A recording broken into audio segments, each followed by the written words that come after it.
They cut down 7 trees that had stood on my property longer than most of the people in town had been alive. 2 weeks later, I locked the only road leading into their luxury neighborhood.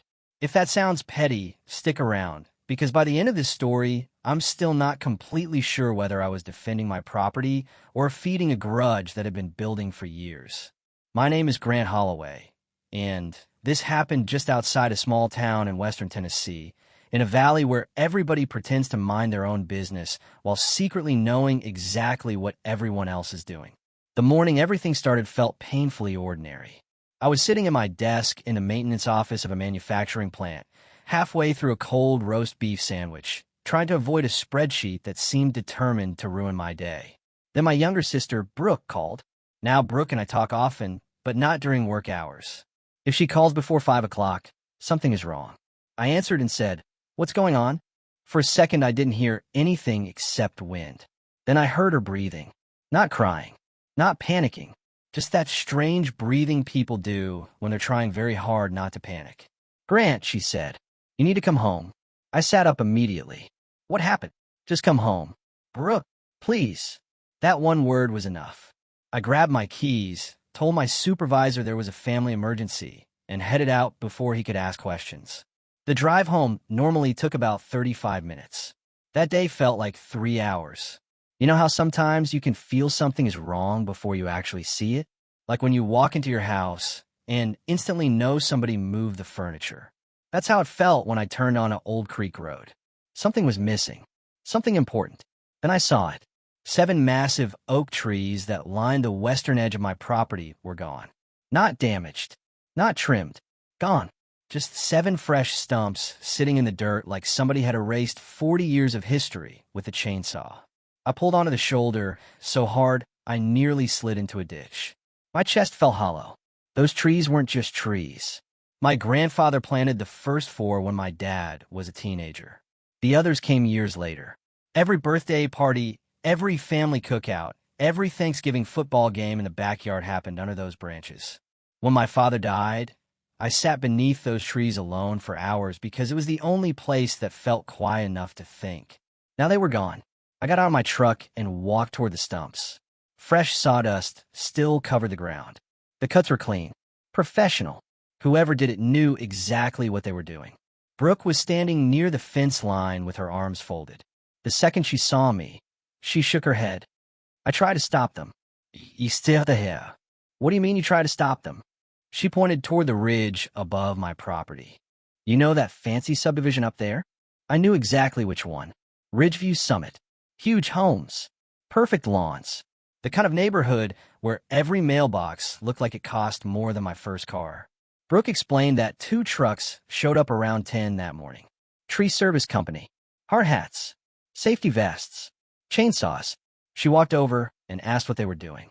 One of the workers told her they had a work order from the Ridgeview Summit Homeowners Association. I laughed. Then I guess the community should have asked permission first. For a second, I thought she might actually listen. Then she smiled.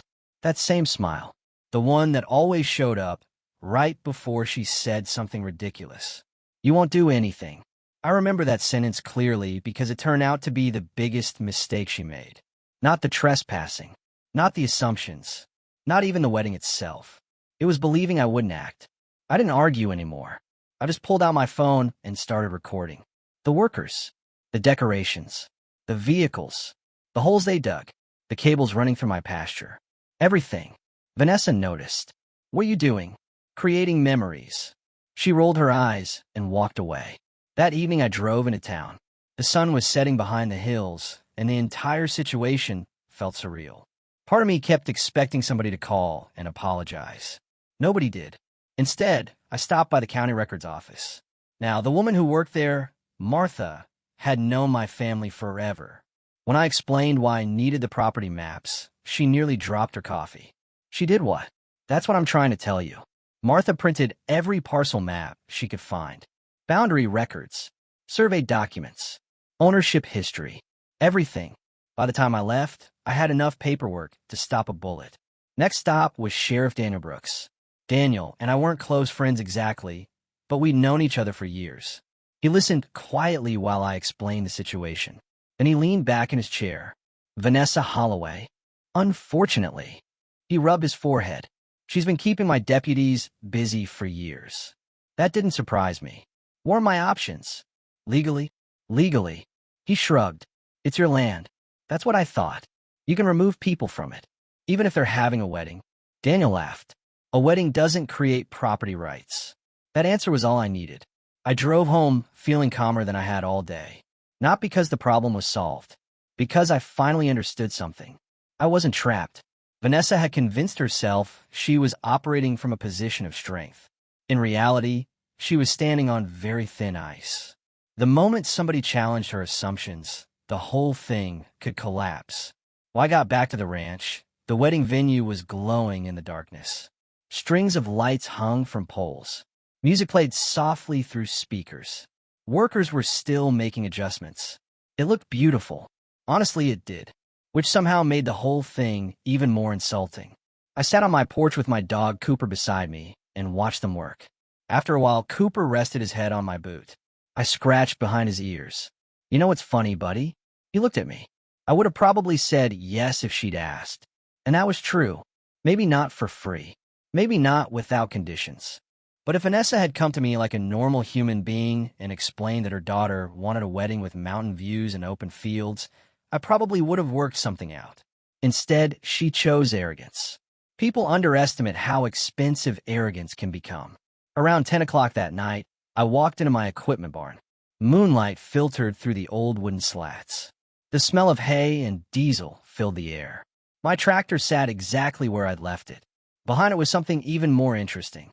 A manure spreader, recently filled, ready for use. Now, before anybody gets the wrong idea, I wasn't standing there plotting revenge.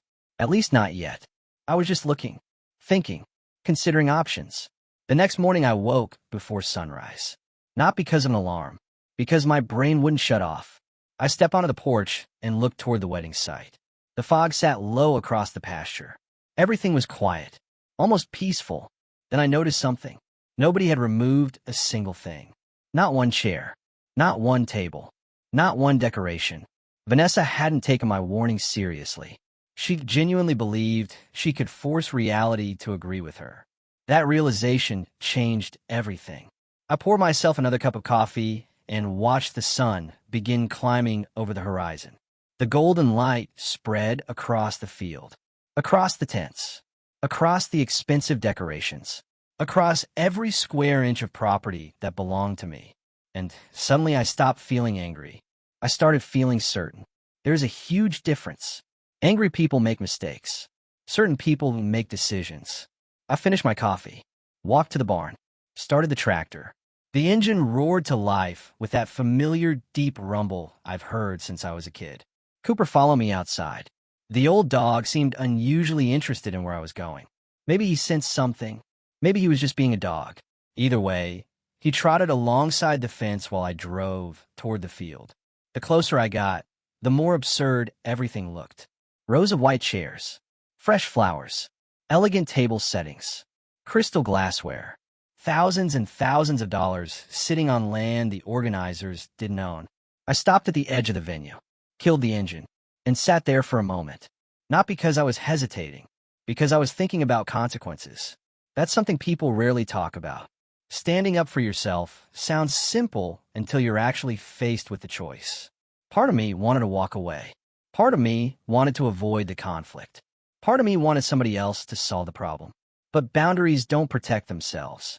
Eventually, somebody has to defend them. And if the person responsible won't do it, nobody will. I looked across the venue one final time. Then I glanced at the attached spreader behind me.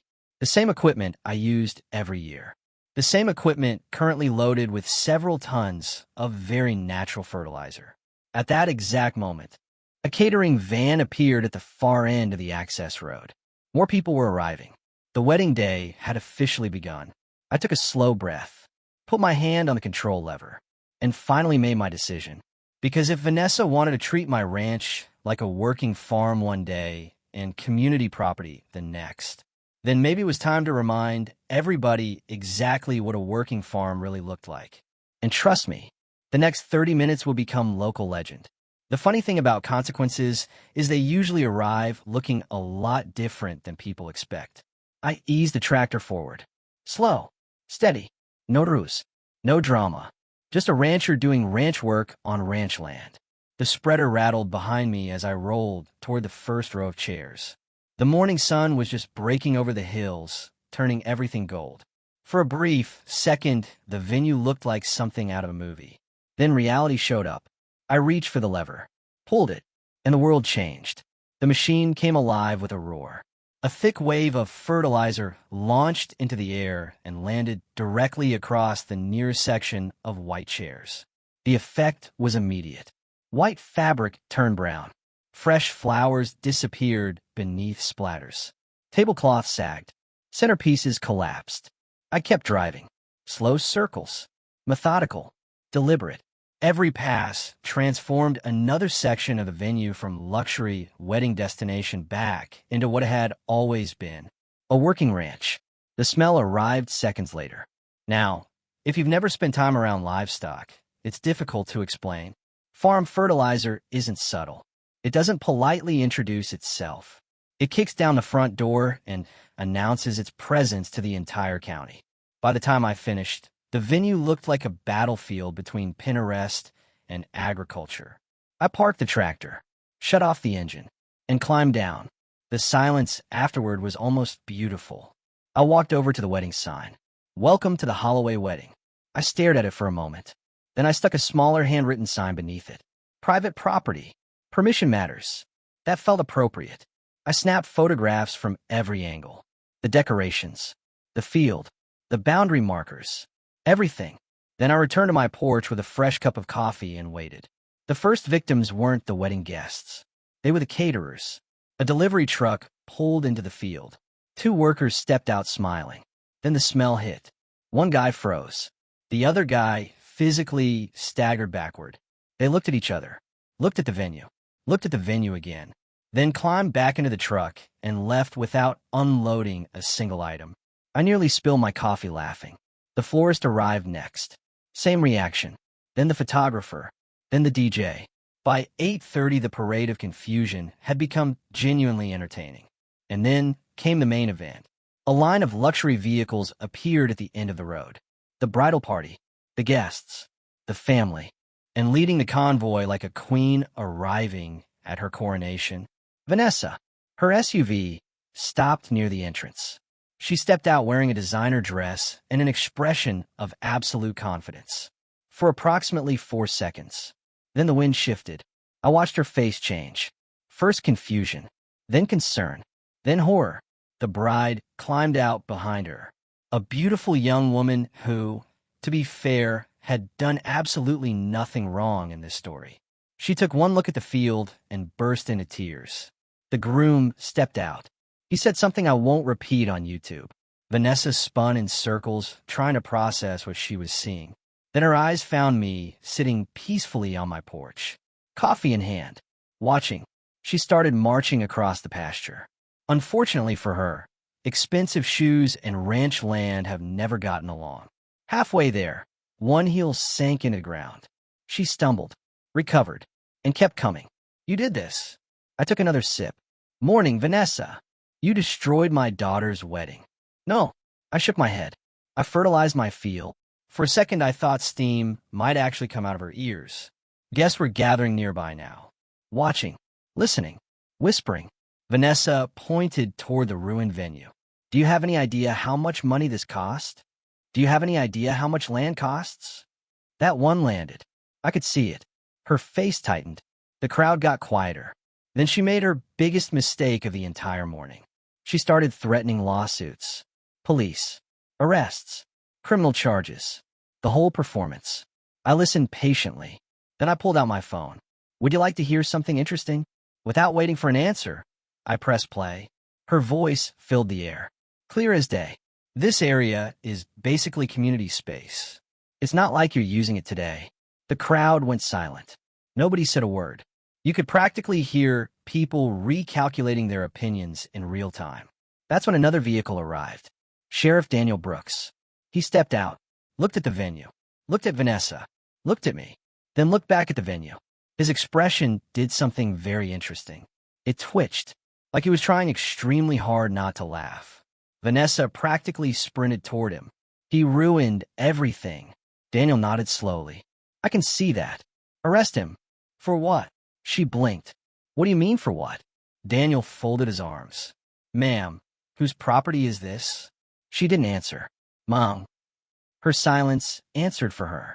Daniel turned toward me. You got documentation? I handed him the folder. Property maps, survey records, ownership documents, everything. He spent less than a minute reviewing it, then handed it back. Looks pretty straightforward. Vanessa looked stunned. You can't be serious. Oh, I'm serious. Daniel pointed toward the field. That belongs to him. Then he pointed toward the wedding decorations. Those belonged somewhere else. The entire fight ended right there. Not with yelling, not with threats, not with revenge, with reality. One by one, the guests started leaving. The DJ packed up. The caterers disappeared. The photographers vanished. The groom's family left first. The bride eventually climbed back into the limousine. Honestly, I felt bad for her. She wasn't the villain. She was collateral damage in a battle created by someone else's ego. By noon, the field was quiet again. Just me, my ranch, and a very expensive lesson sitting in the sun. The aftermath was even crazier. Somebody uploaded a video, then another, then 10 more. Within days, the story spread across the county, then the state, then far beyond. Vanessa's position inside the HOA became impossible to defend. Residents started asking questions. Board members started distancing themselves. People who had stayed silent for years suddenly found their voices. 3 weeks later, she resigned. A month after that, she moved away. And just like that, the woman who spent years trying to control everyone else's property lost control of her own reputation. Funny how life works. The strangest part came months later. A new HOA president stopped by my ranch. Nice guy. Brought homemade pie. Actually apologized. We sat on the porch talking while the sun went down. At one point, he looked across the pasture and said something I've never forgotten. I think we stopped being neighbors and started acting like owners. That sentence stuck with me, because ownership isn't really the point. Respect is. The field eventually recovered. Grass grew back thicker than ever. The cattle returned. Life moved on. But every now and then someone still asks if I regret what happened. And honestly, I don't know. I regret that it reached that point. I regret that common sense never got a chance. I regret that a young bride lost her wedding venue because her mother couldn't hear the word no. But do I regret defending my boundaries? No, not for a second. And that's the question I'd love to ask you. If someone ignored your rights, walked onto your property, and acted like your voice didn't matter, would you have handled it differently? Was I justified? Did Vanessa get exactly what she deserved? Or did I go too far? Drop your thoughts in the comments below, because I genuinely want to hear where you stand. If you've ever dealt with an overbearing HOA, a power-hungry neighbor, or someone who thought they could make rules for your life, share your story.